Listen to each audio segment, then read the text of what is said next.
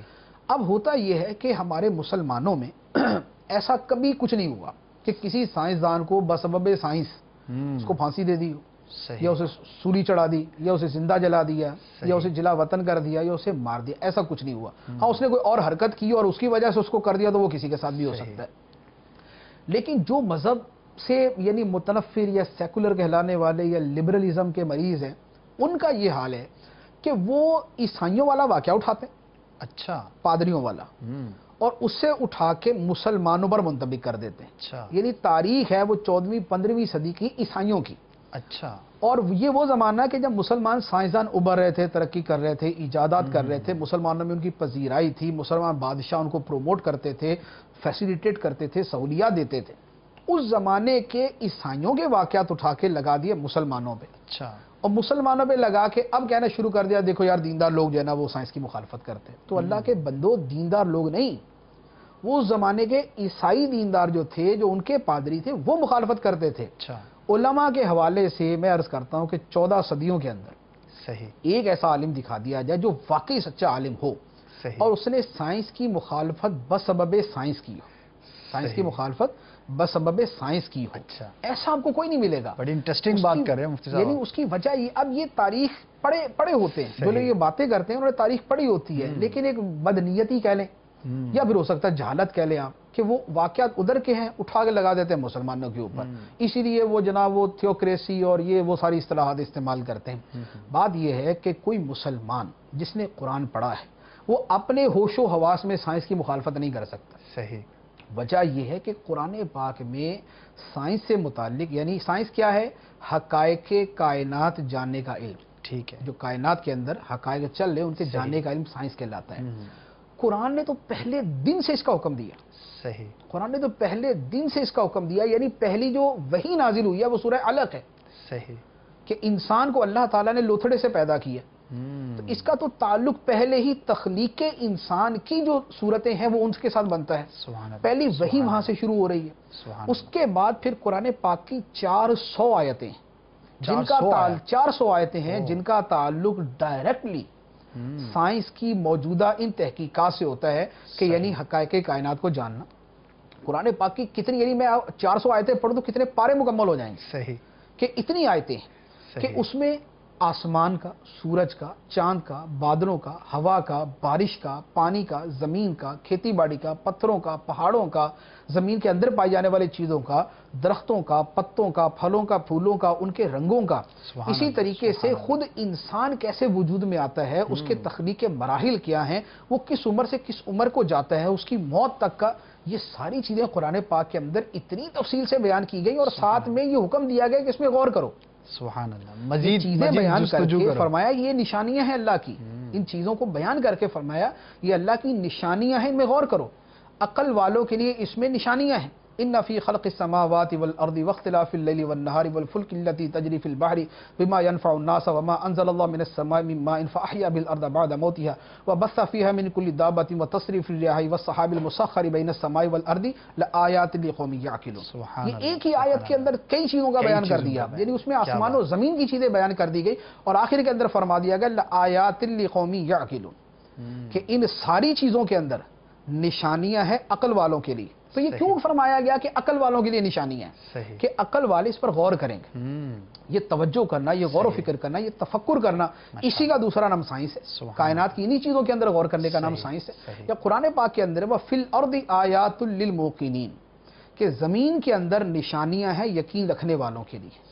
وَفِي أَنفُسِكُمْ، اور تمہاری اپنی ذاتوں کے اندر نشانیاں موجود ہیں. افلا تبصرون، تو کیا تم سمجھتے نہیں؟ واہ. تو زمین کے اندر نشانیاں ہیں، تمہاری اپنی ذاتوں کے اندر نشانیاں ہیں. تو یہ ساری چیزیں جو ہیں یعنی ان آیتوں کو جس نے پڑھا ہوا ہے وہ کیسے انکار کرتا ہے سائنس کا؟ اور اگر کوئی مسلمان عالم ایسا گزرا ہے، میں نہیں سمجھتا کہ وہ عالم ہوگا کہ جو قرآن پاک کے ان آیات کے سامنے ہونے کے باوجود وہ حقائق کائنات کے بارے میں دریافت اور اس کے بارے میں تحقیق و تجسس کو جو ہے وہ منع کرے یا اس کو غلط قرار دے.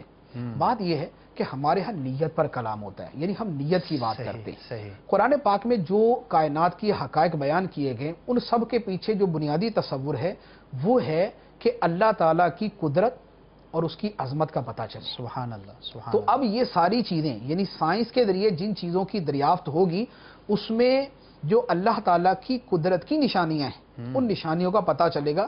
تو گویا علم سائنس یہ اللہ تعالیٰ کی معرفت کے حصول کا ذریعہ ہے. اب جو اس نیت سے سائنس کے اندر غور و فکر کرتا ہے اور علوم میں سائنسی علوم حاصل کرتا ہے اللہ تعالیٰ کی معرفت حاصل کرنے کے لیے، وہ تو بہت بڑی نیکی کر رہا ہے، بہت بڑی نیکیاں کما رہا ہے. ہاں جو صرف دنیاوی شہرت کے لیے کر رہا ہے تو وہ پھر وہی ہے کہ جس نے دنیا کے لیے کیا اس کو دنیا مل جائے گی، جس نے اللہ کے لیے کیا اس کو اللہ تعالیٰ کی یا وہ اللہ تعالیٰ کا قرب اور اس کی رضا مل جائے گی.